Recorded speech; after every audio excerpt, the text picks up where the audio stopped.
मध्ये आपण बघितलं कशा प्रकारे वोट जिहाद आपल्याला पाहायला मिळाला। वोट जिहाद काय अर्थ आहे वोट जिहादचा?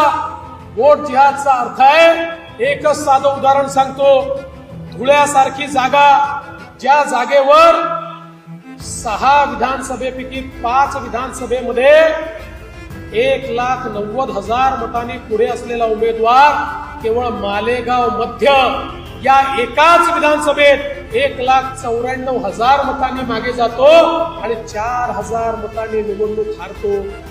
आज या निवडणुकीतला जो वोट जिहाद आहे, 48 पैकी जवळजवळ 14 लोकसभा मतदारसंघामध्ये अशा जिहादी पद्धतीनं त्या ठिकाणी आपल्याला मतदान होताना दिसलाय।